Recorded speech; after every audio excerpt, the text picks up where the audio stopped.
தாம் பெயரார் சான்றாண்மை காளி எனப்படும் வார். தமக்குரிய கடமைகளை கண்ணியத்துடன் ஆற்றுகின்ற சான்றோர் எல்லா கடல்களும் தடம் புரண்டு மாறுகின்ற ஊழிக்காலம் ஏற்பட்டாலும் கூட தம் நிலை மாறாத கடலாக திகழ்வார்கள்.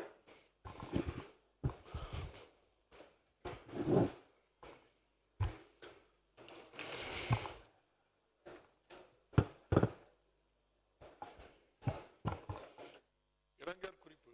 தமிழ்நாடு சட்டமன்ற பேரவை முன்னாள் உறுப்பினரான திரு சு. ஜெகதீசன் அவர்கள் 2/1/2025 அன்று மறைவுற்ற செய்தியினை இப்பேரவைக்கு வருத்தத்துடன் தெரிவித்துக் கொள்கிறேன். திரு சு. ஜெகதீசன் அவர்கள் 1985-88 ஆண்டுகளில் அரவக்குறிச்சி தொகுதியிலிருந்து தமிழ்நாடு சட்டமன்ற பேரவைக்கு தேர்ந்தெடுக்கப்பட்டு சீரிய முறையில் பணியாற்றினார்கள்.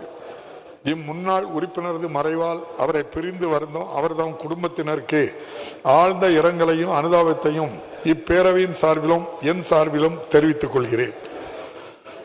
மறைந்த இப்பெருந்தகைக்கு மரியாதை செலுத்தும் வகையில் மாண்புமிகு உறுப்பினர்கள் அனைவரையும் எழுந்து நின்று 2 மணித்துளிகள் அமைதி காக்குமாறு கேட்டுக்கொள்கிறேன்.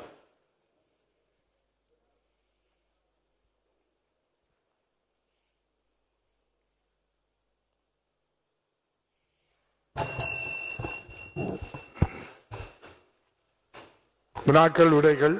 வினாயன் 1 பின்னர் எடுத்துக்கொள்ளப்படும். வினாயன் 2 மாண்புமிகு உறுப்பினர் திரு எஸ். காந்திராஜன், மாண்புமிகு துணை முதலமைச்சர் அவர்கள்.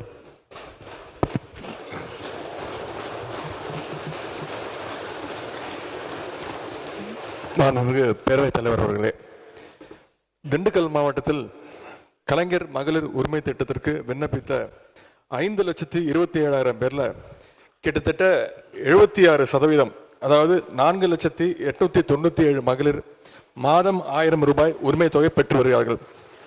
குறிப்பாக அண்ணன் காந்திராஜன் அவருடைய வேடசந்தூர் தொகுதியில் மட்டும் சுமார் 62,000 மகளிர் உரிமை தொகை பெற்று வருகிறார்கள் என்பதை இந்த பதில் மூலம் உங்களுக்கு தெரிவித்துக் கொள்ள விரும்புகின்றேன். மாண்புமிகு உறுப்பினர் காந்திராஜன் அவர்கள்.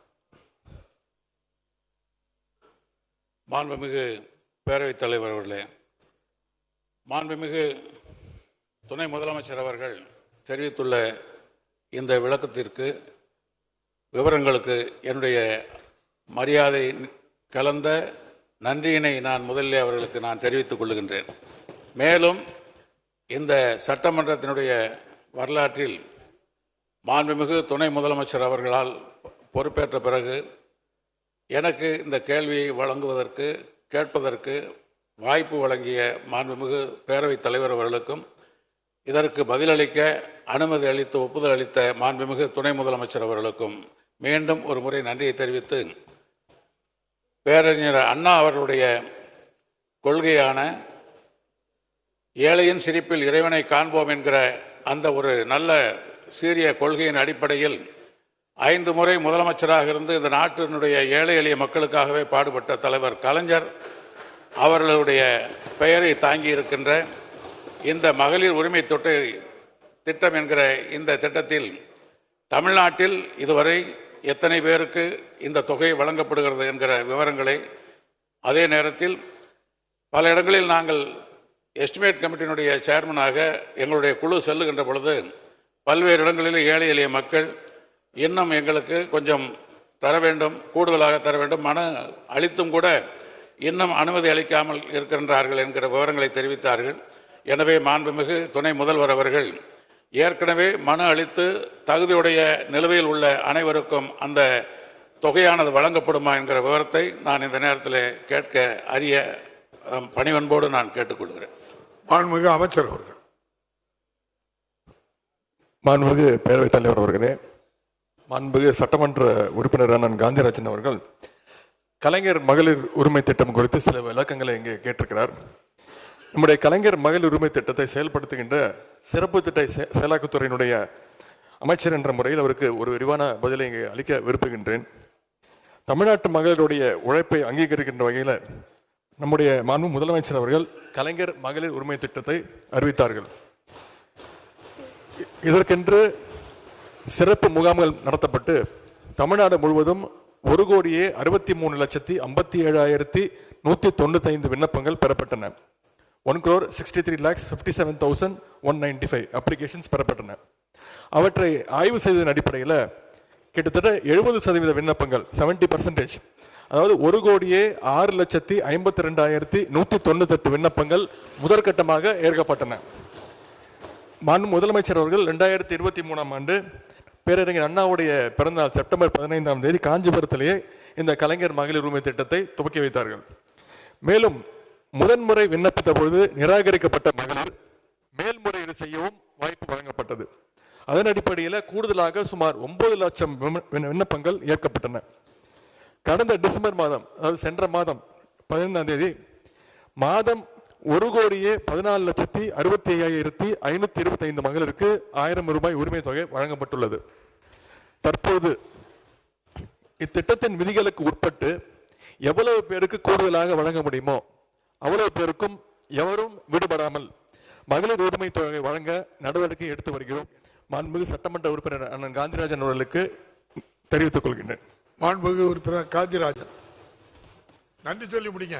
நன்றி சொல்றதுக்காக தான் மாண்புமிகு துணை முதல்வர் அவர்கள் விரிவான தெளிவான விளக்கத்தை சொல்லியதற்கு என்னுடைய மனமார்ந்த பணிவார்ந்த வணக்கத்தையும் நன்றியும் நான் தெரிவித்துக் கொள்வதோடு, இளைஞருடைய விடிவெள்ளியாக எழுநாயராக இருக்கின்ற மாண்புமிகு துணை முதல்வர் அவர்கள் எதிர்காலத்திலே இந்த தமிழ்நாட்டிற்கு மிகச்சிறந்த பணிகளை ஆற்றுவதற்காக அவர்களை எல்லாம் வல்ல இறைவனோடு என்னுடைய வாழ்த்துக்களையும் தெரிவித்து வணக்கத்தையும் தெரிவித்து விடைபெறுகின்றேன். நன்றி, வணக்கம். மாண்புமிகு உறுப்பினர் ER ஈஸ்வரன் அவர்கள். மாண்புமிகு பேரவைத் தலைவர் அவர்களே, தமிழ்நாட்டு பெண்களை தலை நிமிர வைத்த திட்டம் கலைஞர் உரிமை தொகை திட்டம். அதை அறிமுகப்படுத்திய போது நம்மை விமர்சனம் செய்த கட்சிகள் கூட இன்றைக்கு தங்கள் மாநிலத்திலே தமிழ்நாடு முதல்வரை பின்பற்றி அவர்கள் அங்கே அந்த உரிமை தொகையை கொடுத்து கொண்டிருக்கிறார்கள். அப்படிப்பட்ட இந்த உன்னதமான திட்டம் பல குடும்பங்களை, லட்சக்கணக்கான கோடிக்கணக்கான குடும்பங்களை இன்றைக்கு வாழ வைத்திருக்கிறது. நான் எங்களுடைய சட்டமன்ற தொகுதியிலே செல்லும் பொழுது பல்வேறு குடும்ப பெண்கள் விண்ணப்பங்களை கொடுக்கிறார்கள், கோரிக்கைகளை வைக்கிறார்கள். எல்லா சட்டமன்ற உறுப்பினர்களுக்கும் இதே நிலைமைதான் இருக்கும் என்று நான் கருதுகிறேன். ஏன் உங்களுக்கு கூட, பேரவைத் தலைவருக்கு கூட உங்கள் தொகுதிகளை பெண்கள் கேட்பார்கள். அப்படி இருக்கிற இந்த சூழ்நிலையில் கேட்டிருக்காங்க பயனாளிகளுடைய, அப்ப எல்லாத்துக்குமான கேள்வி, என்னுடைய தனி கேள்வி அல்ல, எல்லாத்துக்குமான கேள்வி, பயனாளிகளுடைய எண்ணிக்கை உயர்த்தப்படுமா? இப்போது விண்ணப்பம் கொடுக்கின்ற தகுதியுள்ள பெண்கள் அத்தனை பேருக்குமே இந்த கலைஞர் மகளிர் உரிமை தொகையை கொடுப்பதற்கு மாண்புமிகு துணை முதலமைச்சர் அவர்கள் ஆவணம் செய்வாரா என்பதை தங்கள் மூலமாக அறிந்து கொள்ள விரும்புகிறேன். மாண்புமிகு துணை முதலமைச்சர் அவர்கள். மாண்புமிகு பேரவைத் தலைவர் அவர்களே, உங்கள் தொகுதியில் மட்டுமல்ல என்னோட தொகுதியிலும் கேட்டுட்டு தான் இருக்காங்க. இது அத்தனை பேருக்கும், அத்தனை சட்டமன்ற உறுப்பினர்களுக்கும் பொருந்தும். மாண்புமிகு பேரவைத் தலைவர் அவர்களே, நாமக்கல் மாவட்டத்தில் மட்டும் 2,54,031 மகளிருக்கு கலைஞர் உரிமை தொகை வழங்கப்பட்டு வருகின்றது. அதாவது நாமக்கல் மாவட்டத்தில் விண்ணப்பித்தவர்கள் 67%, 67% பேர் உரிமை தொகை பெற்று வருகிறார்கள். குறிப்பாக நம்முடைய மாண்புமிகு உறுப்பினர் அண்ணன் ஈஸ்வரன் அவர்கள் அவருடைய திருச்செங்கோடு தொகுதியில் மட்டும் மாதம் மாதம் கிட்டத்தட்ட 44,000 பேர் மகளிர் உரிமை தொகை பெற்றுக்கொண்டு இருக்கின்றார்கள். மாண்புமிகு உறுப்பினர் கேட்பது போல திருச்செங்கோட்டில் மட்டுமல்ல, தமிழ்நாட்டில் உள்ள அனைத்து மாவட்டங்களுக்கும் நாங்கள் ஆய்வுக்கு செல்கின்ற நேரத்தில் என்னிடத்திலும் நம்முடைய மாண்புமிகு அமைச்சர்கள் பெருமக்களிடத்திலும் சட்டமன்ற உறுப்பினர்கள் உள்ளிட்ட அத்தனை மக்கள் பிரதிநிதிகளிலும் இந்த உரிமை தொகை வேண்டி மகளிர் விண்ணப்பம் கொடுக்கின்றார்கள். இது பற்றிய விவரங்களை சேகரித்து நம்முடைய மாண்பு முதலமைச்சருடைய கவனத்திற்கு கொண்டு சென்றுள்ளோம். மாண்பு முதலமைச்சருடைய அறிவுரைகளை பெற்று இதுவரை பயன்பெறாமல் உள்ளவர்களுக்கு இத்திட்டத்தின் உதவிகள் கிடைப்பதற்கு தேவையான நடவடிக்கைகளை நிச்சயமாக எடுப்போம். இது குறித்து சென்ற முறை விண்ணப்பிக்க இயலாதவர்கள் புதிதாக விண்ணப்பிக்கவும், திட்டத்தின் விதிகளை பூர்த்தி செய்யும் மகளிர் அனைவருக்கும் உரிமை தொகை வழங்கவும் 3 மாதங்களுக்குள் நடவடிக்கை எடுக்கப்படும். இந்த நடைமுறைப்படி இந்த நடைமுறைப்படி மாண்பு உறுப்பினர் அண்ணன் ஈஸ்வரன் அவருடைய திருச்செங்கோடு தொகுதியிலும் கூடுதலான எண்ணிக்கையில மகளிருக்கு விரைவில் உரிமை தொகை வழங்கப்படும் என்பதை மகிழ்ச்சியுடன் இந்த நேரத்தில் தெரிவித்துக் கொள்கின்றேன். நானும் என்னுடைய நன்றியை தெரிவித்துக் கொள்கின்றேன். விநாயகன் 3 மாண்புமிகு உறுப்பினர் திரு ஒய் பிரகாஷ் மாண்புமிகு நகராட்சி நிர்வாகத்துறை அமைச்சர் அவர்கள். மாண்பு பேரவைத் தலைவர் அவர்களே, திருத்திய விடையை அளிக்க அனுமதிக்குமாறு உங்களை அன்போடு கேட்டுக்கொள்கிறேன். ஒசூர் சட்டமன்ற தொகுதி ஒசூர் மாநகராட்சி எல்லைக்கு உட்பட்ட வார்டு எண் 5 ஆனந்த் நகரில் தற்போது 3 ஆழ்குழாய் கிணறுகளிலிருந்து 1 லட்சம் லிட்டர் கொள்ளளவு கொண்ட நீர்த்தேக்க தொட்டி மூலம் குடிநீர் விநியோகம் செய்யப்பட்டு வருகிறது.